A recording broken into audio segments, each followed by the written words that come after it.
August 6ஆம் தேதி வேளாண் நிதிநிலை அறிக்கை தாக்கல் செய்யப்படும் என்றும் சபாநாயகர் தெரிவித்துள்ளார்.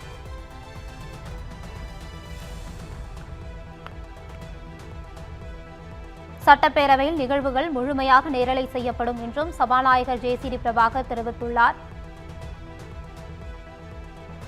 விளாத்திக்குளம் திமுக எம்எல்ஏ மார்க்கண்டேயன் கைது தொடர்பான குறிப்பு தனக்கு வந்துள்ளதாக சபாநாயகர் தெரிவித்துள்ளார். ஆகஸ்ட் 5ஆம் தேதி தமிழ்நாடு சட்டப்பேரவையில் பட்ஜெட் தாக்கல் செய்யப்படும் என்று சபாநாயகர் ஜே.சி.டி. பிரபாகர் தெரிவித்துள்ளார்.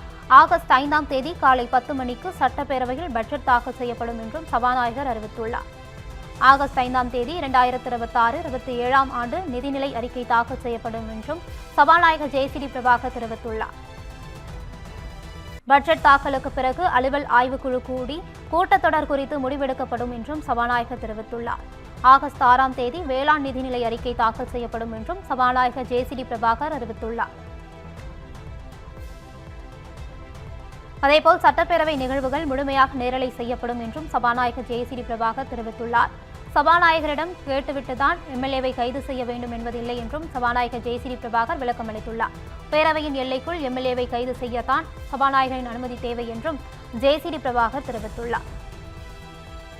இதுகுறித்த கூடுதல் தகவல்களை தருகிறார் நமது செய்தியாளர் கிருபா. வணக்கம், விவரங்களை பதிவு செய்யலாம்.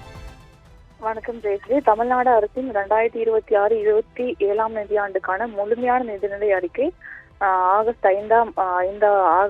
5வது நாள் தாக்கல் செய்யப்படும் என அறிவிக்கப்பட்டிருக்கிறது. குறிப்பாக நிதியமைச்சர் மரிய வில்சன் அறிவிப்பின்படி முதலமைச்சர் விஜய் தலைமையில் துறைவாரியான தீவிர ஆலோசனைகள் நிறைவடைந்து தவேக அரசின் முதல் நிதிநிலை அறிக்கைக்கான தயாரிப்பு பணிகள் இறுதிக்கட்டத்தை எட்டியிருக்கிறது.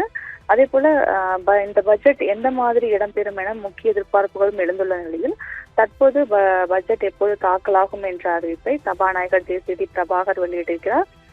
குறிப்பாக ஆகஸ்ட் 5ஆம் தேதி தமிழ்நாடு சட்டப்பேரவையில் பட்ஜெட் தாக்கல் செய்யப்படும் என அவர் கூறியிருக்கிறார்.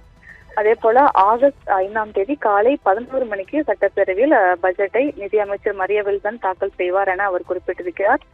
2026-27ஆம் ஆண்டுக்கான நிதிநிலை அறிக்கை அந்த நாளில் தாக்கல் செய்யப்படும் என கூறியவர் ஆகஸ்ட் 2ஆம் தேதி சட்டப்பேரவை கூட்டத்தொடரானது தொடங்கும் என குறிப்பிட்டிருக்கிறார்.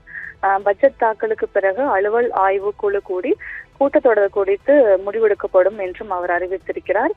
மேலும் தமிழ்நாடு அரசின் கடன் உள்ளிட்ட விவரங்கள் அந்த பட்ஜெட்டில் இடம்பெறும் என எதிர்பார்க்கப்படுகிறது.